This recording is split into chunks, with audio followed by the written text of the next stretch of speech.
Welcome. We're taking a look at Abraham again. Hold on just a minute. We're looking today at Genesis 19 again, but we're looking at the last several verses about Moab and Ammon. This is stuff I've never really studied before, so this was pretty interesting to me.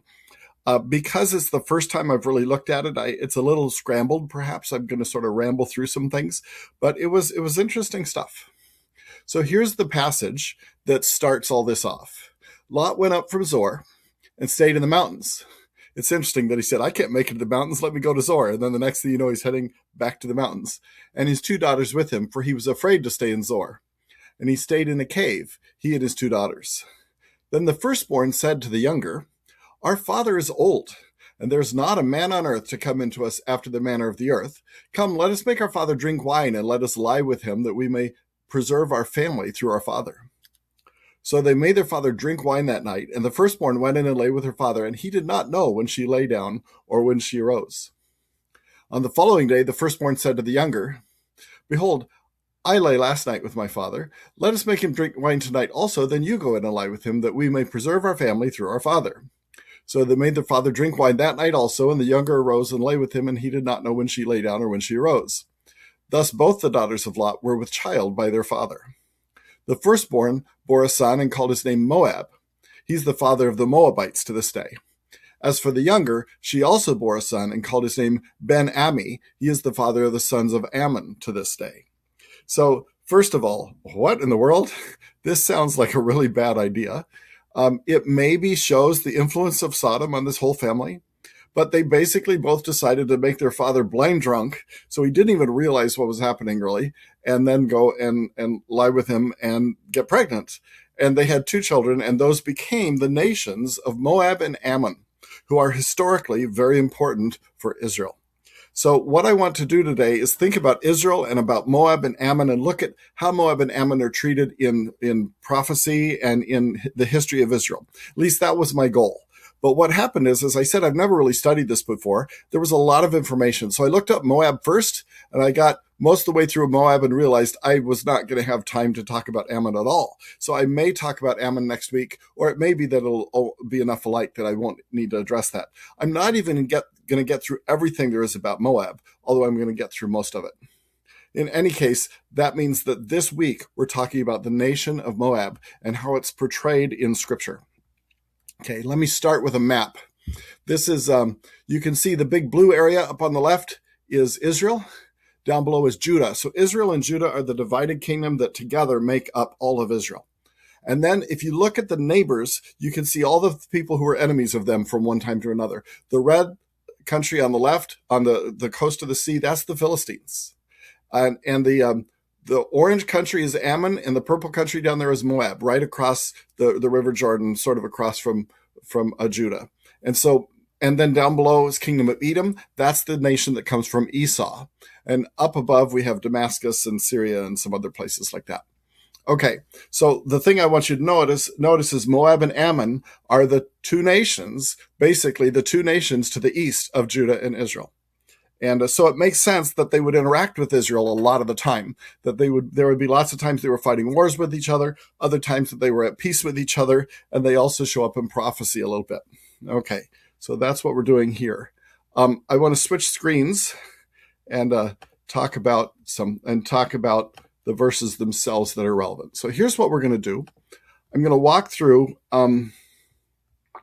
I went in and I typed Moab into the word search of Blue Letter Bible, and it gave me all the verses that talk about Moab. And I've gone through and picked out the ones that I think are particularly relevant, and we're going to look at those sort of a piece at a time. Okay, so let me sort of take these. The first one is the story in Genesis 19. That's the one we just looked at. So let's talk about that one first. This is the origin story for Moab and Ammon. This is the story that sort of defines who each nation is. And the fascinating thing is how different this is from the origin story for Abraham. It's almost the exact opposite. Well, I mean, for Israel. Israel came from Abraham by God's divine intervention in having them have a child way past the age it was possible. And at one point, they had a child, Ishmael, through Hagar, trying to sort of work out for themselves how to have this child. And God was like, nope, that's not my idea. It's Isaac you're going to have as a child. That's my idea. that's what you're going to have. And that's what we're going to see in the rest of that story. But Lot and his daughters are completely the opposite. This is a picture of two peoples coming to be completely through self-effort and completely through sin. It's like the opposite of saying, we'll wait on God to bring the children he chooses to bring. It's the two daughters saying, we're just going to force this, even though it involves incest, even though it involves immorality, and even though it involves getting him blind drunk. And it's kind of an ignominious beginning. So now, in those days, people would have really identified with their nation based on the origin story. Matter of fact, I'm betting that Moab and Ammon didn't tell this story in exactly this way, because they wouldn't have wanted to think about this being the origin. But it's important to remember that God does deal with each person as an individual. You are not chained to your past. You're not chained to what your ancestors did in the past. You're not tied to the nation you are, or the nation, or the race you are, or the ethnicity you are, anything like that. God deals with you as an individual. And we see that all the way through Scripture. We'll talk about that in a little bit. But there's something symbolic here that is important. Moab and Ammon, by having this origin story, even though it doesn't mean that every individual in there is automatically somehow comes from immoral origins, it sort of gives a picture of the opposite of what Israel was. So what we have all the way through the Old Testament, the Bible uses Israel and the other nations as sort of a picture of the distinction between the people of God and the people of the world. Because the world is a world set against God. It's a society set against God. And the society set against God is hostile to God and also hostile to God's people. And so we have this picture. God uses the other nations in the Old Testament, Moab and Ammon and Babylon and Egypt, all sorts of other nations. He uses them over and over as as symbols of spiritual realities, as symbols of the battle between human society lifted up against God versus God's way of doing things. So we really see in Moab a picture of the world. And we see in the struggle with Moab a picture of the world. So as we go through the story of the Old Testament, Moab becomes representative of our struggle with the world around us.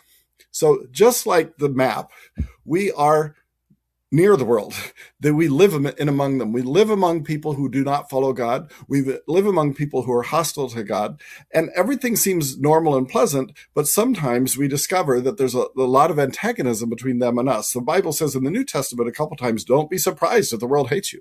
Don't be surprised if the people who are opposed to God are opposed to you. You should expect that.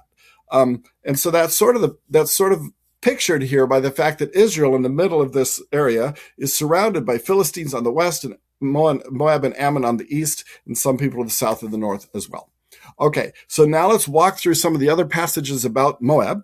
Some of them are just a verse here and there. Some of them have a little bit more to say. And I'm going to be asking, among other things, how does this represent our spiritual struggle to stay unstained by the world, as it says in James 1. Okay, so the next one I want to focus on is Exodus 15:15. Then the chiefs of Edom were dismayed, the leaders of Moab trembling grips them, all the inhabitants of Canaan have melted away. Let's go to that passage and show you where it comes from. This is after the Exodus, after they've gone through the Red Sea, the waters have been parted, and then all of Pharaoh's armies have been destroyed. And Israel is delivered, they're free, they've seen this miraculous working of God, and they sing this song of praise. They say, you delivered us in all these ways. Verse 11, who is like you among the gods of the Lord? Who is like you, majestic in holiness, awesome in praises, etc. Verse 14, the peoples have heard, they tremble. Anguish has gripped the inhabitants of Philistia. Then the chiefs of Edom were dismayed. The leaders of Moab, trembling grips them. All the inhabitants of Canaan have melted away. What they're doing is they're walking around the geography of the area. Philistia to the left, to the west, Edom to the south, which is close to where they are, Moab, which is also close to where they are, and then Canaan that they're heading into. And they're saying they are all trembling with fear because you have been so powerful. Terror and dread fall upon them by the greatness of your arm. They are motionless as stone until your people pass over, O Lord, until the people pass over whom you have purchased. So what they're really celebrating here is the fact that God is not just the God of the Israelites. He's more powerful than any God of any other nation. He's the only real God of all the other nations. God is The other nations had country-sized gods. Ammon had gods for Ammon, and Moab had gods for Moab. But Israel had a God who was bigger than all the others, was the actually only real one, and who conquered all the others. He had just delivered them from all the gods of the Egyptians. Now he's the gods of Moab, and the people of Moab are afraid because he is so much more powerful. So this is not dealing with Moab only. It's talking about all the areas of the nations. But what we see is this basic truth that God is bigger than all the other nations around us. He's bigger than the world. He's more powerful, and nothing happens without his permission. Nothing happens without his care. All right, that's that. Let's move on. The next place, which is, oops, that's not what I wanted. Next place, which is particularly interesting, is this story in Numbers 21. Hold on, let me find what I'm looking for. Numbers 22, actually. Numbers 21 just talks about the plains of Moab, which is a big area right between Moab and what would eventually become Judah. Okay, so down here we have 21. Notice the sons of Israel journeyed and camped in the plains of Moab beyond the Jordan opposite Jericho. So they're not yet in the promised land, but they're just about to enter. And behind them is Moab. And verse 20 and 22, verse 3 says, Moab was in great fear because of the people, for they were numerous. And Moab was in dread of the sons of Israel. So they're camped right beside Moab. They're ready to go in, but Moab's right behind them and thinking, we're really worried about this army.